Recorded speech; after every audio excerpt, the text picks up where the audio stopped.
hey, welcome to Relocating to Disney. Today's topic is about how I almost killed myself. Now, we're going to be talking about a term that I use quite a bit. The term is trash.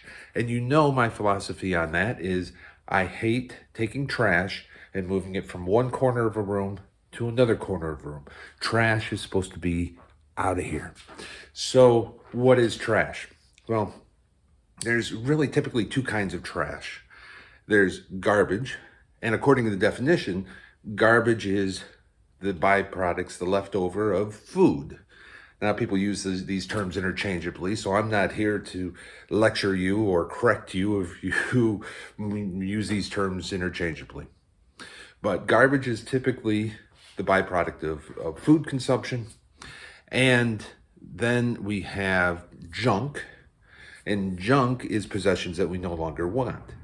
Junk, garbage, and you get your trash. So when I say trash, I'm really talking about the junk, okay? So things that you don't want anymore, it could be like this plastic container. Although this plastic container looks really useful, I don't want it anymore. So how do you decide between the things you want to keep and the things you don't? Well, let me tell you. There's only two things in the world. There's things that you want to keep, and there's trash. Things you want to keep, and everything else is trash. Okay? Now, how do you decide you want to keep it?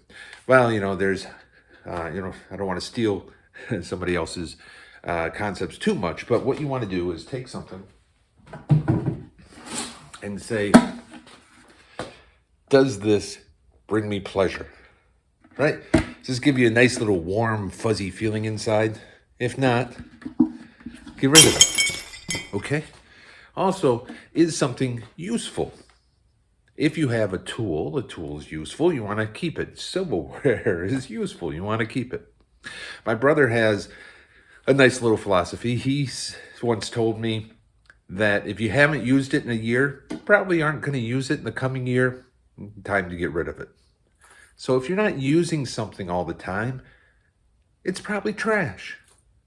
So you have to decide, do I want to keep it or trash? That's really it. That's only your two choices. Now, for most people, you're thinking, well, hey, this is kind of common sense. But honestly, a lot of people out there need to hear this message because they think there's things that I need, and then there's things that I might need someday. There's some things that might be worth something someday. There's some things that have sentimental value. If you've got stuff with sentimental value, take a picture of it.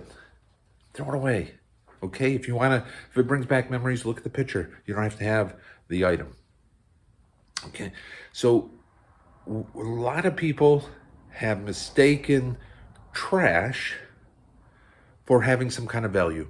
It has no value. Let me tell you that right up front. It has no value. It's trash. Now, what do we do with trash? Well, you might take your trash and put it in a trash can like this one. And then you take it out to the street and the garbage truck comes and takes it away. That's one way to get rid of your trash. Another way to get rid of your trash, which is a little bit more environmentally thoughtful, is to get a recycle bin. Like this one. And what you do is you sort things out, you put it in here, set it out at the road, and a truck comes and takes your recycled items away. Another way to get rid of your trash, and a little bit more thoughtful than throwing it away, is you take something that you no longer want and you set it out by the road with a free sign on it, and somebody will drive by and they'll look at that and they'll say, wow, that's really nice, I want that. And they'll put it in their truck and drive it off. Okay, so that's 3 ways so far. What's a few more ways that we can get rid of our trash? Well, you can put a 50-cent sticker on it, set it out at the yard sale, and somebody will come by in their truck, see it for sale, pay you 50 cents for it so they can throw it in the truck and drive off with it. One final way to get rid of your trash is you can post it on Marketplace. Somebody with a truck will see it on Marketplace, come by, give you a couple of bucks so they can throw it in their truck and drive off with it. Whichever method that is, putting it in a garbage can, recycle it, put it out at the street, donate it, put it in a yard sale, put it on Marketplace. Understand, all that stuff is trash. It's stuff you no longer want. It's stuff that really holds no value to you any longer. Now, one person's trash is somebody else's treasure, right? That's what we always hear. And we don't want to throw money away. So if we can get a nickel for something, of course we want that nickel. But at what cost? At what expense? You have to take all this trash and you have to set up a yard sale. You have to set up the Marketplace. You have to manage this and work on it and put a lot of effort into it. Is it really worth that nickel? Now, I'm probably not one to speak too much about this because I've been fairly successful with Facebook Marketplace.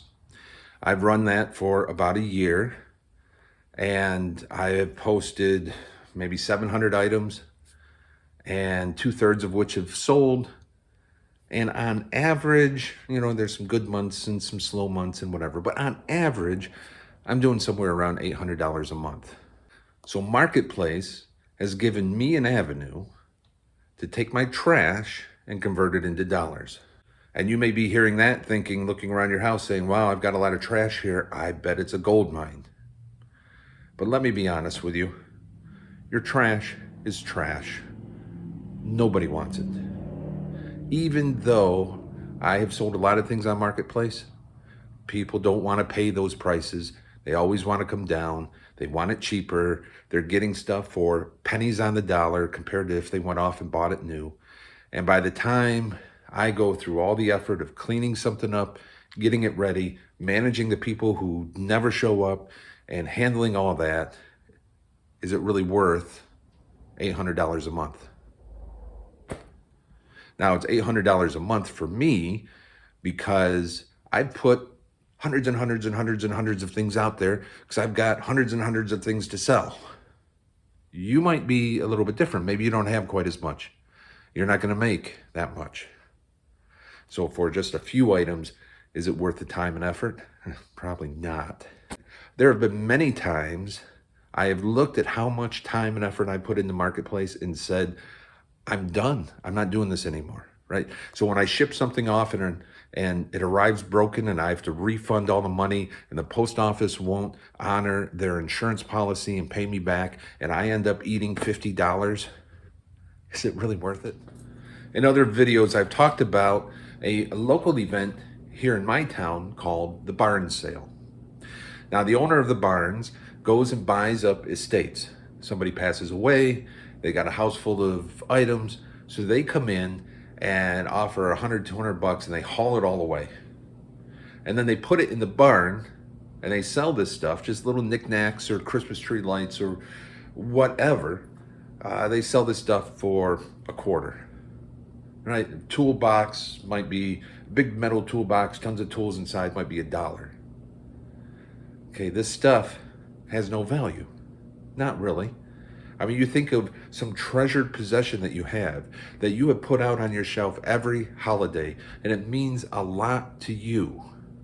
It's going to the barns for $0.25. The point is, nobody wants your stuff. It's not worth anything. And at the end of the barn sale, everything that didn't sell is in the dumpster. I have another story to tell you. There's some people in our church, and they have done several estates of their families. Now, when you do an estate of a family, that means somebody has passed away, and you got to go in and clean out their house. And they've had to do it so many times that they're done. They don't want anybody to have to go through what they've had to go through. So they have cleaned out their house in advance. They have a very minimal house. Their closets are all empty. For the most part, their drawers are mostly empty throughout the house. And they have done the work that most of us expect our family and friends to do after we pass. The reality is is that if we were to pass away today, all this stuff in our house is trash. Nobody wants it. It's going to the barn for a quarter, and somebody's got to deal with the headache of having to get rid of it. You've probably heard that in Florida, there's a minimalist approach to living. And let me tell you how that works. It's not just, having one piece of furniture in a giant room. A minimalist approach is that you only buy things that you need. You only buy it when you need it, and you use it and then throw it away. You don't buy something that you might need to use someday. You don't use part of it and then keep the rest for something else in case you need it again. You buy just what you need, you use what you need, and then you throw it away. Look around your house. I'm sure very easily you're going to find things that you don't use. So why do you have it? I'll give you an example. This is a saw. It's a wonderful saw. It's a Craftsman saw. Got lots of features on it. But the cord was bad, so I cut the cord off. And so it's got no electrical cord to it. Someday, I'm going to rewire a new electric cord in it. Or maybe not. Who knows? I'm so busy. When am I going to have time to wire an electric cord into this guy? So is it worth holding on to? Yeah, sure. I'll put it on the shelf. I'll hold on to it for 3, 4, 5, 10, 15, 20 years until maybe I come across a couple of minutes spare in my day to find a cord to wire into this thing so I can sell it in a sale for 25 cents. Nobody wants your stuff. Look around your house, see the things that you don't even want, the things that you don't even use. It's not worth anything. Not really. It's not worth that quarter at the yard sale. It's not worth that couple of bucks at Marketplace. It's not worth anything. It's junk. It's trash. And where does trash go? You got to get rid of it. Throw it away. Don't hold on to this stuff. Now, let me tell you how I almost died. We are cleaning out the boys' bedrooms in preparation for them to be painted. And what we did was we collected up a whole bunch of shoe boxes, empty shoe boxes. And we thought, well, maybe we can use some shoe boxes for our packing. Probably not, but you don't want to be in a position where, gee, I'm packing something, I wish I had a shoe box, and darn, I threw them all away. So, huge stack of shoe boxes, and we had a pile of toys for the rummage sale. Now, right now, all of our rummage sale stuff is going down in the basement into my workshop. Eventually, from the workshop, it'll come out to the garage. And then eventually, in a couple of weeks, we're going to have a garage sale and we'll sell it all. The point is, taking junk and moving it from one location to another location in the house is a huge waste of time. You take the junk and you put it out at the street for the garbage to pick it up. You pick it up once, you walk it out, and you set it down. You're done. This idea that on the second floor of the house, I'm going to take these toys, carry them down 2 flights of stairs to the basement, go to the other side of the basement, put them in a pile, so that in a couple of weeks I can go back over there, pick that thing up, carry it back upstairs, bring it out to the garage, and set it here, so that in a couple of weeks after that, I can pick it up from here and go out and set it on a table and sell it for a quarter. Where are we thinking here? Why does any of this make sense? Take it from upstairs, you pick it up, you walk it out, and you put it at the street. Done. But that's not our philosophy. Our philosophy is, we don't want to just throw stuff away. It has some value. Let's see if we can't get that quarter. So I've got the big stack of shoe boxes and some toys in the other arm, and I'm heading down the stairs, and I around the house, and I'm heading down to the basement. And on my way down, I miss a step. So I go head first down the stairs. Now, I could have been seriously injured. I was very fortunate. I was not injured, but I could have been. I got some aches and pains and some bruises and I'm banged up a little bit, but I'm fine. The point is, how ridiculous would it have been if I had been seriously injured over a stack of empty shoe boxes and some toys I'm going to sell for $0.25. It makes no sense at all. It makes absolutely no sense at all. So I was mad, and I ranted and raved for about an hour about that. And here today, to you, I'm still ranting and raving. I'm still upset about this. In the end, I'll come back to my senses, and we'll still have the yard sale. All those quarters will add up to dollars. All those dollars will add up to something. I'll continue doing marketplace and pull in another, I don't know, a couple $100, $1,000, whatever. But right now, I see the light, right? I see that this is just all garbage. It's trash. Nobody wants it. It's not worth anything. Just throw it out. You know, if you're purging your house and you're tempted just to pull up a dumpster into the driveway and just start pitching everything, congratulations. You're a lot farther ahead than I am. Well, thank you for listening to me complain. That's it for today's video.